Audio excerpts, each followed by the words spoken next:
hay edemas, diagnósticos diferenciales, ¿no? Con el tumor fidedigno. Por lo tanto, los tumores me dan una aproximación diagnóstica. Miren ustedes acá, nosotros podemos ver al astrocitoma. Está en todos los grupos etarios, el astrocitoma, ¿no? Germinoma, craniofaringoma, más es en niños, ¿no? El meningioma, ¿no? Más es en adultos, ¿ya? ¿No? Que va hacia la tendencia de ser en adultos mayores. Y las famosas metástasis, ¿no? La metástasis que ya vamos a ver de qué órganos van al cerebro, ¿no? Como parte, como un secundarismo al cerebro, ¿no? No así del cerebro hacia otros lugares de la economía del organismo, debido a la barrera hematoencefálica, ¿no? Es muy importante tenerlo presente. En las exploraciones complementarias, bueno, diríamos que según la capacidad resolutiva del hospital, ¿no? Le ofrecemos al paciente, según la capacidad resolutiva, lo que se tiene. Por ejemplo, en Víctor Lasarte tenemos una tomografía, pero no es la elección en un tumor hacer una tomografía, pero sí nos ayuda por lo menos. Algo anormal podemos encontrar, ¿no? De repente calcificación, etcétera, ¿no?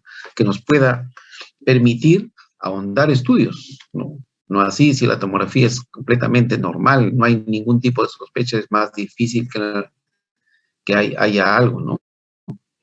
Excepto de que el paciente curse con sintomatología neurológica, ¿no? Podemos ampliar estudios que la tomografía no puede de repente captar las imágenes que son menores de 0.5 centímetros, ¿no? Entonces, aquí la elección es resonancia magnética, ¿no? Para evaluar a este paciente.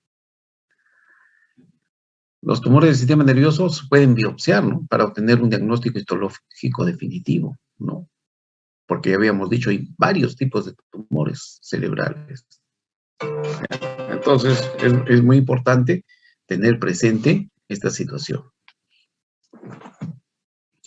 Entonces, como habíamos dicho, aquí tenemos la sintomatología, ¿no?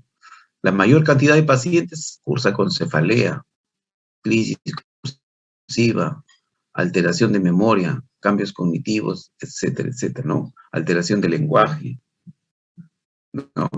Alteraciones visuales, ¿no? Náuseas, vómitos. Entonces, esta sintomatología me hace sospechar un tumor. ¿Cuál es el método inicial? Una tomografía. Y miren ustedes, en un oligodendroglioma, miren cómo es una calcificación, se ve por acá una zona hipodensa, en el contraste se ve una calcificación nada más, pero miren ustedes en la resonancia magnética, miren, la masa se ve más grande, ¿no? Se ve una zona acá hiperintensa, ¿no? En esta parte, una zona hiperintensa, ¿no?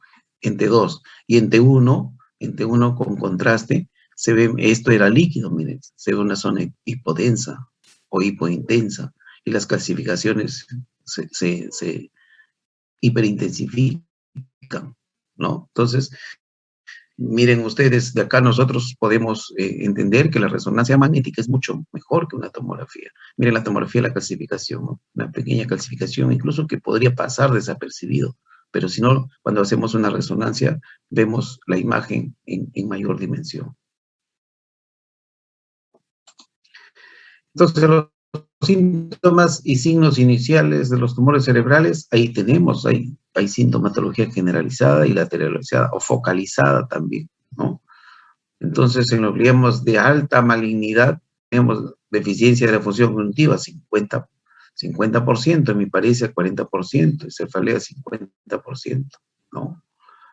En gliomas de baja complejidad, miren ustedes, las convulsiones son preponderantes, ¿no? En las metástasis, la deficiencia de la función cognitiva, las hemiparesias y las cefaleas, todas, ¿no? Es prácticamente parejo, ¿no? La sintomatología preponderante son la sintomatología generalizada.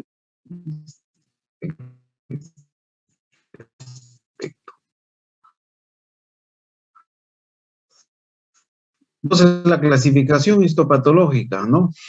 Puede clasificarse en función de las células de origen, en gliomas y no gliomas, ¿no? Una clasificación simple, ¿son gliomas o no son gliomas? De acuerdo a que si los tumores gliales, pues que son oligodendrocitos, tumores mixtos, células ependimarias, otro tipo de células intracraneales, ¿no? Según también en función del grado de malignidad, la OMS en el 2007 lo clasifica en 4, ¿no? Según la presencia de atipia, mitosis, hiperplasia endotelial, necrosis,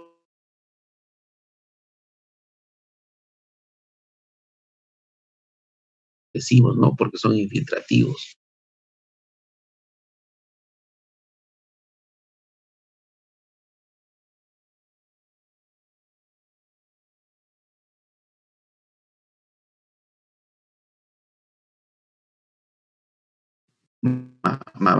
Mucho más severo. Y ahí nosotros tenemos toda la distribución en las neuronas, digamos, del neuroectodermo, el pinet, el meduloblastoma, células meningioendoteliales, células de aracnoides, meningioma, ¿no? Células epiteliales, saco del Rathke, el craniofaringioma, y así sucesivamente tenemos los grandes tipos de tumores, ¿no?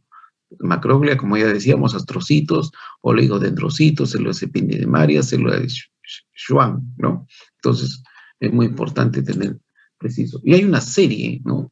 De tumores y sus variedades de estos tumores que nosotros tenemos en este cuadro, y repetirlo va a ser muy cansador para ustedes, ¿no? Entonces, tenemos que tener presente, ¿no? Entonces, los tumores hemos dicho que se dividen en gliomas y no gliomas, ¿no? Los gliomas más frecuentes diagnosticados son en adultos. Son neoplasias derivadas de los astrocitos y oligodendrocitos, ¿no?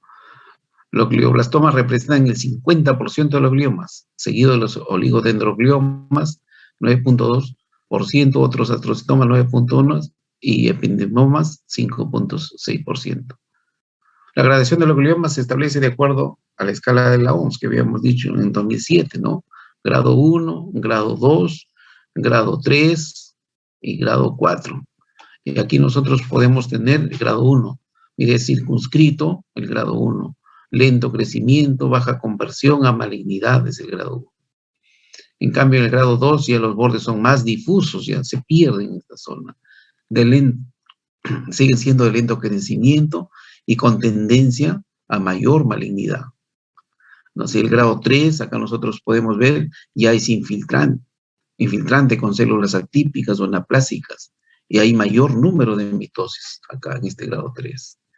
El grado 4 es de rápido crecimiento, alta tasa mitótica, hay neovascularización, los vasos se van formando más para irrigar a las células malignas.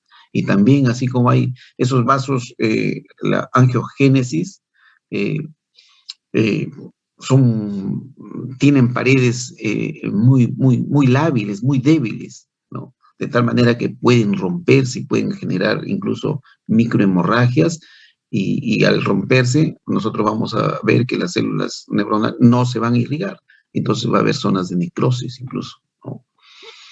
Pero según la versión de la OMS 2017 introduce la realización de estudios biológicos moleculares en los oligodendrogliales y los meduloblastomas. Y nosotros podemos apreciar, ¿no?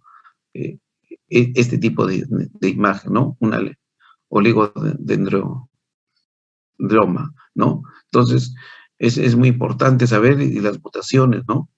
Que tiene, ¿no? Y acá nosotros tenemos una biopsia de este tumor, y nosotros esto se le dio al patólogo anatómico, ¿no? Para que pueda precisar el tipo de células que tiene ese tumor. Los tumores no gliomas componen el resto de los tumores del sistema nervioso. Como ya me he dicho, gliomas y no gliomas. Estos incluyen a los meningiomas, son no gliomas, adenomas pituitarios, ¿no? Ustedes saben que la hipófisis está en la silla turca, ¿no? Al crecer, eso va a presionar al quiasma óptico y va a causar hemianopsis, ¿no? Meduloblastomas y linfomas primarios del sistema nervioso central. Entonces tenemos que tener presente, y la metástasis que se genera, o sea, los tumores secundarios, ¿no? Mire, de pulmón el 41%, ¿no? Se va al cerebro. Nosotros podemos apreciar de mama, en las mujeres mide 57% se va a la leptomeninges. Acá también podemos apreciar de mama la compresión de médula espinal epidural, ¿no? 22%, ¿no? Esos son los datos que más destacan, ¿no? El tratamiento. La primera línea de tratamiento, la cirugía, ¿no? Naturalmente que estamos hablando de los grados 3 y 4. En el grado 1 incluso puede haber conducta expectante, ¿no? Ver, a ver cuál es el comportamiento de ese tumor, seguirlo en el tiempo para ver si puede entrar a cirugía. Porque recuerden, una cirugía de cerebro hay que tener mucho cuidado, ¿no? Hay que ver el riesgo-beneficio, ¿no? Entonces, eso es muy importante, ¿no? Entonces, la primera línea de tratamiento de los tumores cerebrales es la cirugía, naturalmente. ¿Cuáles son los objetivos? Conseguir un diagnóstico histopatológico preciso para darle un tratamiento también preciso. Reducir el efecto de masa, porque eso trae problemas, el síndrome de hipertensión endocrinal. Prevenir las secuelas neurológicas que el paciente pueda tener, ¿no? Entonces es muy importante. El tratamiento de la hidrocefalia, si está presente, ¿no? Hacerle una derivación ventrículo peritoneal, si fuera posible el caso, ¿no? Y el tipo y la extensión de la cirugía dependerá de los siguientes factores, como habíamos dicho. La edad, si es un niño o no es un niño, estado general, cómo está el paciente, ¿no? ¿Está eutrófico, no está eutrófico, ¿no? Y la resecabilidad, ¿cuántas lesiones existen, no? Porque si existen muchas lesiones, es muy difícil. ¿Dónde está localizado el tumor? ¿No? Entonces es muy importante si es que hay fácil acceso a ese tumor o no hay fácil acceso al tumor, ¿no? Entonces tenemos que tener muy presente esta situación. Entonces las opciones quirúrgicas pueden abarcar desde la biopsia estereotáctica con control con neuronavegadores, biopsia abierta, resección parcial y resección máxima según la localización.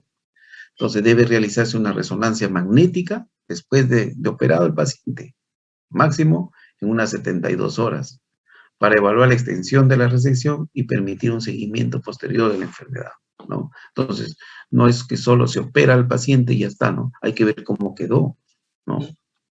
¿Se hizo lo que se planteó en los objetivos o no se hizo, ¿no? El segundo parte del tratamiento es la radioterapia. La radioterapia externa postoperatoria es una importante herramienta, además de la cirugía.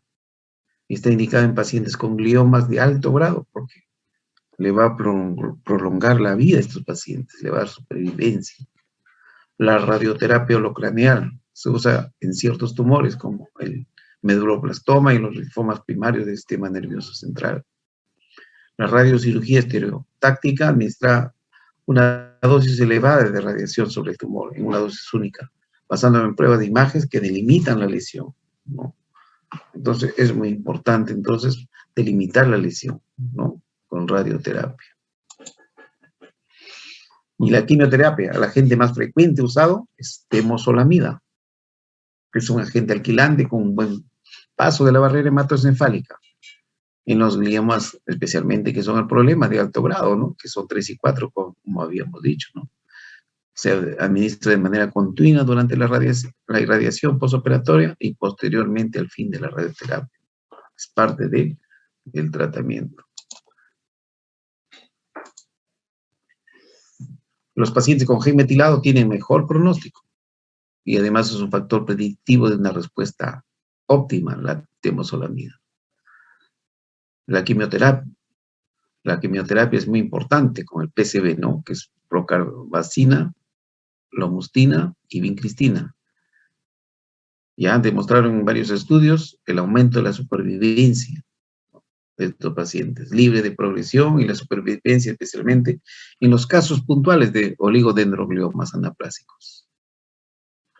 Los fármacos antiangiogénicos como el bevacizumab se utilizan en el tratamiento de la recidiva de los gliomas de alto grado. Es muy importante, ¿no? Bloquear la angiogénesis en el paciente, ¿no? Si no hay angiogénesis, no hay transportador de sustancias, de la sustancia prima para poder generarse mayor células en la mitosis, ¿no? Por eso es que Sin embargo, el rol de este medicamento todavía no hay estudios definitivos que puedan darnos una pauta y un plan esperanzador para el paciente. Naturalmente que se puede usar corticoides, ¿no? Para reducir el efecto de masa. Y esto contribuye al alivio de los síntomas y mejorar la calidad de vida. ¿Por qué va un paciente, por ejemplo, con tumor cerebral no operable a la emergencia, con cefaleas intensas, náuseas, vómitos, ¿no? Porque uno le toma el fondo de ojo, tiene papiledema, un síndrome de hipertensión endocrinal. Entonces hay que tratar a este paciente, ¿no? Hay que tratarlo, ¿no? Con corticoides, hay que tratar con manitol, hay que tratar si convulsiona, hay que tratar con anticonvulsivantes, hay que darle profilaxis a estos pacientes, ¿no? Porque mayormente estos pacientes tienen postración crónica, ¿no?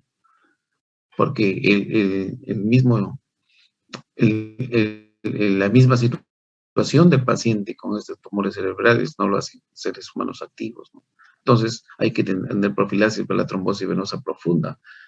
Y estas trombosis venosa profunda, recuerden ustedes que pueden enviar un coágulo al cerebro, ¿no?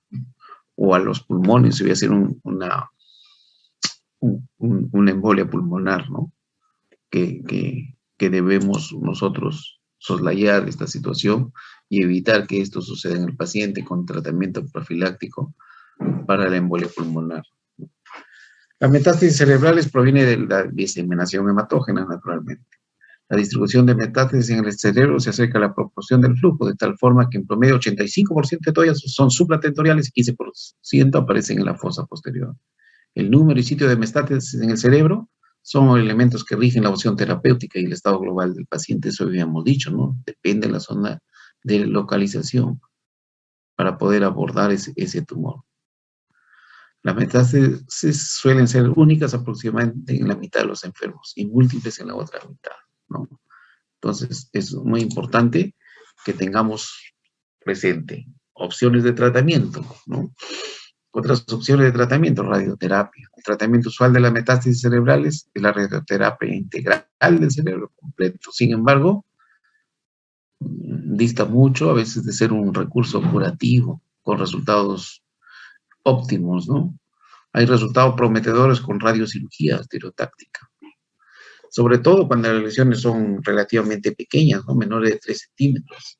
Y también pues hay 1 a 3 lesiones solamente, pero si hay muchas, se hace más sombrío el pronóstico del paciente, ¿no?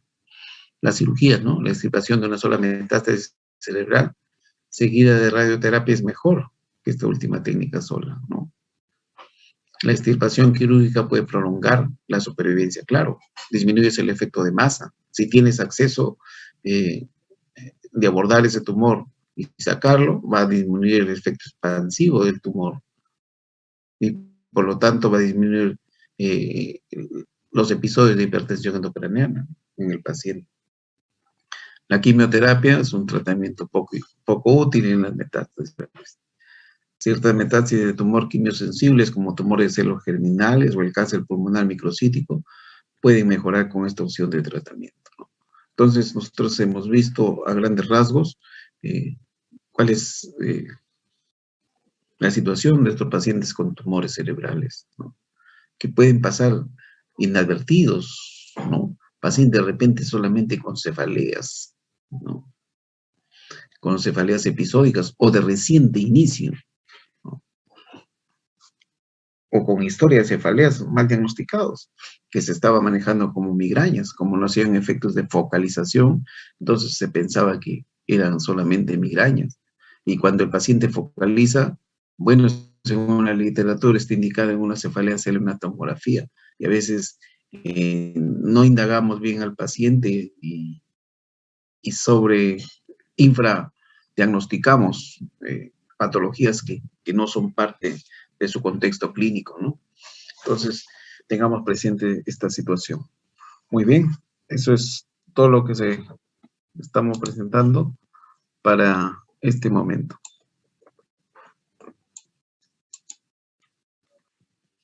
Muchas gracias por su atención. Creo que 1:10 empieza el otro grupo, ¿verdad? Hola. Sí, doctor.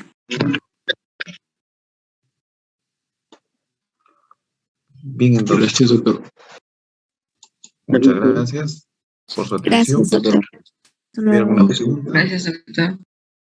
Muy amables, gracias a ustedes.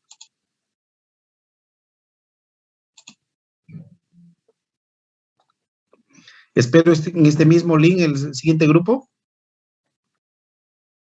Hola. Sigo, espero nada más, ¿no? Ya, gracias.